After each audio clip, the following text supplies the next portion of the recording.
Hello my soul family, कैसे हो आप सब। मेरी सभी सोल फैमिली को जय श्री राम, जय नीम करोली बाबा। आज मैं अपनी सोल फैमिली को बताऊंगी कि कैसे इंसान खुद गलती करता है और उसी गलती में खुद फंस जाता है। कहते नहीं, अपने पैर पे ही कुल्हाड़ी मारना। है छोटी सी कहानी है, लेकिन ये एक सीख देती है हमें। और ये मेरे ही घर की कहानी है, मेरे नाना नानी की।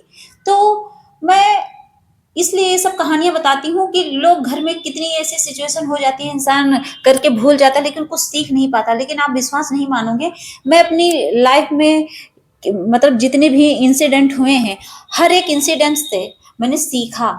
हर एक इंसिडेंट से मैंने कोशिश की कि इसके पीछे का मोटिव क्या है, आखिर इसके पीछे का रीजन क्या था कि जो भगवान ने ऐसे किया। क्योंकि मैं भगवान की भक्ति पूजा पाठ करती हूँ, तो मैं हर सिचुएशन को, अगर गलती से मुझे एक ठोकर भी लगती है ना, तो उसको डिकोड करने लगती हूँ कि आखिर इसके पीछे का रीजन क्या है। तो जो स्पिरिचुअलिटी में होगा ना, तो वो अपने हर एक कदम का, जैसे होता नहीं, हर एक कदम की जांच करना, तो मैं हर एक कदम की जांच करती हूँ कि आखिर मेरे साथ ऐसा हुआ क्यों। हर एक पल का मैं डिकोड करती रहती हूँ कि इस ऐसा क्यों हुआ, वैसा क्यों हुआ। इसीलिए मैंने ये सोचा, और ये चीज मैंने सोचा कि अपनी सोल फैमिली को बताऊं कि कैसे लोग अपने गलती से और खुद अपने उसमें फंस जाते हैं। कहते नहीं, उसी लूप में फंस जाना। तो ऐसे ही हुआ। तो क्या हुआ, मेरे नाना नानी थे, ठीक। तो नाना क्या करते थे कि उनको जैसे अब होती है ना कि इंसान को एज रहती है तो खांसी आती रहती है, तो खांसी कभी कभी ठंड में ज्यादा बढ़ जाती थी। तो ठंडी का मौसम था, और क्या हुआ कि नाना खांसी की सिरप लाते रहते थे, तो जो उसका बोतल खाली होता था तो ऐसे ही फेंक देते थे।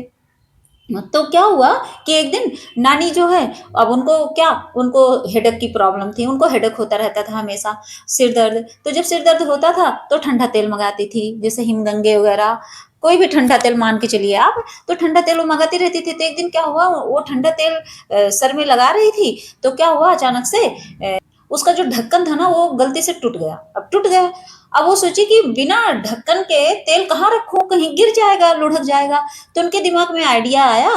तो जो नाना ने सिरप, जो उनकी सिरप वाली शीशी थी वो जो खाली पड़ी थी, तो वो सोची कि ये तो ऐसे ही कबाड़े में पड़ी है, लाओ इसी में से एक धुल के रख दो, कम से कम सेफ तो रहेगी, दोबारा जब नई शीशी आएगी तब देखा जाएगा। अब नानी ने क्या किया, उसको धुल उल के साफ सुथरा करके और वो जो ठंडा तेल है उसमें पलट दिया। अब वो ठंडा तेल जो था, किस्मत देखिए कि जैसे नवरत्न तेल होता है रेड कलर का, तो वैसे ही खांसी की सिरप भी उसी कलर में थी। अब ये हुआ कंफ्यूजन क्रिएट। अब क्या हुआ, नानी ने उस खांसी वाली सिरप में जब तेल पलट के रख दिया, और किस्मत देखिए ऐसी कि जहां नाना का खांसी वाला सिरप था उसी के बगल में रख दिया। अब क्या हुआ कि शाम को क्या हुआ, फिर वही सिचुएशन आई। शाम को क्या हुआ कि नाना को अपना खाना वाना खा के अपना वो सिरप पीना था। अब उन्होंने क्या किया, गलती से जिसमें नानी ने तेल रखा था वो वाली शीशी उठा के, अब वो क्या किए, अचानक से पी लिया उन्होंने। मतलब वो तेल पी गए, और नानी ने उसी दिन शाम को क्या किया, अब वो शीशी इधर की उधर हो गई। अब नानी ने क्या किया, वो सिरप जो है, वो उस सिरप को उन्होंने अपने सर पे लगा लिया। अब देखिए कैसे गलती हुई। अब एक्सचेंज हो गई शीशी। तो जब उन्होंने गलती करी, लगा लिया, अब रात में क्या हुआ, नाना को उल्टियां शुरू हो गई, और नानी को क्या, उन ढेर सारी चींटियां उनके सिर के आसपास सूंघ सूंघ के आने लगी।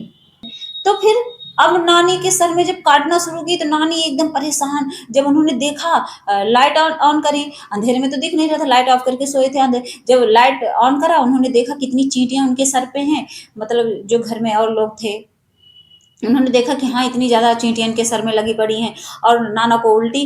तब वो दोनों अपना कंफ्यूजन जो है उसको खत्म करने के लिए उन्होंने कहा कि ये कैसे, इनके सर पे मीठा कैसे लग गया, लगाई तो तेल थी। तब उन्होंने देखा कि जो शीशी थी वो एक्सचेंज थी, उन्होंने तेल पिया था, उन्होंने सिरप को अपने सर में लगाया था।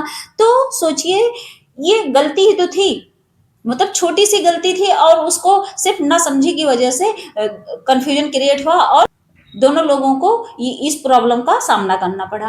तो कहने की बात ये है ना कि इंसान ऐसे ही अपनी ही बनाए हुए जाल में इंसान फंस जाता है। और क्या करता है इंसान, खुद अपने पैर पे कुल्हाड़ी मार लेता है। वो तो बहुत बड़ी बात नहीं थी, वो तो चलो तेल था। अचानक से जब ठंडा वाला तेल पियो ना, तो सिरप भी थोड़ा, उसमें जो पिपरमिंट वाला फ्लेवर होता है उसमें वही था, उसमें भी वही था, हल्का सा उसमें भी फ्लेवर आ रहा था। तो इसकी वजह से वो कंफ्यूजन क्रिएट हुआ। क्योंकि वो ठंडा ठंडा लगता है, तो वो समझ ही नहीं पाया। अचानक से जब तेल पिए तो उनको लगा सिर्फ ही पी रहे हैं। सोचिए, तो ये कंफ्यूजन ही तो होता है। सिर्फ एक गलती इंसान को क्या करती है, बहुत बड़ी मुसीबत में डाल देती है। तो छोटी मुसीबत थी वो, तो चलो उसके बाद अब सोचो चींटियां बाल में घुसेंगे तो एक एक चींटी निकालने में कितनी दिक्कत हुई।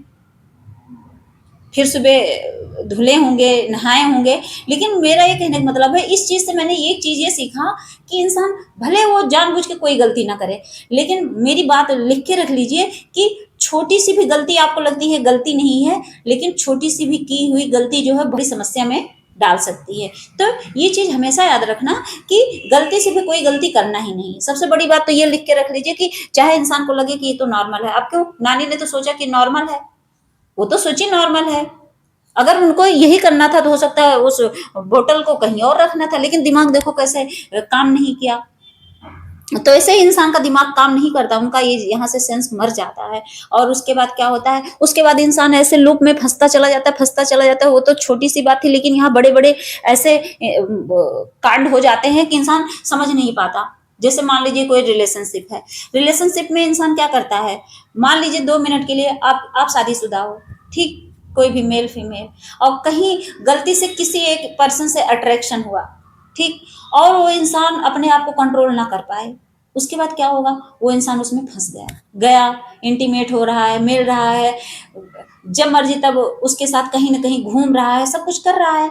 और ऐसे में उसको लगता है कि कोई कुछ नहीं करेगा, हम तो पकड़े ही नहीं जाएंगे। और फिर एक दिन ऐसे पकड़े जाते हैं कि पूरी सोशल मीडिया के सामने उनकी इतनी बेइज्जती होती है ना, कि 4 लोग पकड़ के मारते भी हैं दोनों को।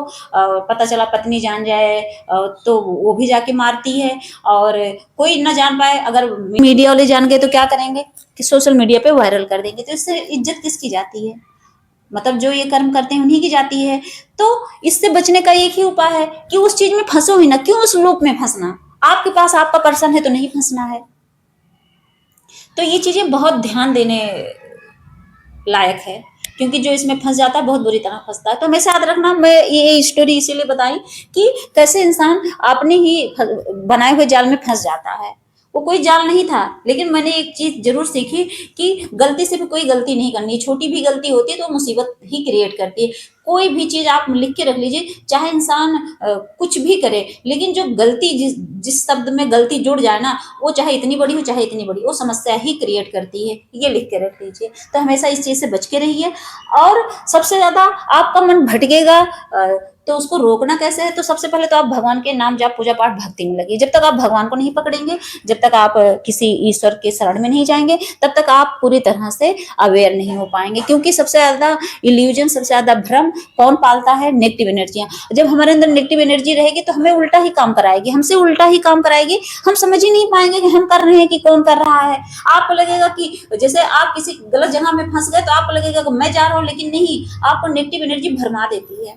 आप अच्छे खासे इंसान हो, अच्छे खासे सोल हो, मनुष्य जन्म पाए हो, 84 लाख योनियों से भटक के आए हो, तो इसके पीछे कुछ तो पुण्य रहा होगा। बिना पुण्य के तो मनुष्य जन्म नहीं मिला है। लेकिन वो जो मनुष्य जन्म है उसमें दखल अंदाजी कौन देता है, अगर हम भक्ति नहीं करते तब सिर्फ नेगेटिव एनर्जियां देती हैं। और जब उसमें दखल देती है तो क्या करती हैं, हमें भटका देती हैं। हम नॉनवेज खाने लगेंगे, हम शराब पीने लगेंगे, हमें समझ ही नहीं आएगा। फीमेल तो बहुत कम ही पीती हैं, मतलब समझ लीजिए 100 में 1% तो फीमेल पीती हैं, ड्रिंक करती हैं, स्मोकिंग करती हैं 1%। लेकिन 99% तो मेरे भाई लोग फंसे पड़े हैं इसमें, ड्रिंकिंग, स्मोकिंग। तो इन सब चीजों से निकलिए और सीधे भगवान की भक्ति करिए। क्योंकि ये कहते नहीं कलयुग है, कलयुग कुछ नहीं है, कल युग, कोई पापी युग नहीं है, इसका नाम सिर्फ कल युग है बस। जैसे हम आज कल परसों नरसों बोलते हैं, बस ऐसे ही कल युग। युग तो एक शुद्ध चीज है ना, कहते हैं कि ये युग है, सत्ययुग, त्रेता युग, द्वापर युग, बस कल युग, पापी युग तो नहीं है। तो लोग बदनाम कर रखे हैं कि कलयुग है, कलयुग है, कुछ नहीं है। ये युग कहते नहीं कल युग है, मतलब आने वाले कल का युग है। तो उसको अच्छे से संभालो और नाम जाप पूजा पाठ भक्ति करो बस। भगवान ने यही कहा है कि नाम जाप करो, आपके लिए सतयुग है। मैं मटन चिकन मत खाओ और मैं भी नहीं खाती हूँ, तो मेरे लिए तो सतयुग है। मैं भगवान की भक्ति कर लूँ, मेरे लिए सतयुग है। तो आप भी सतयुग फील करो कि ये सतयुग है, ना कि कलयुग है। जय श्री राम, जय नीम करोली बाबा।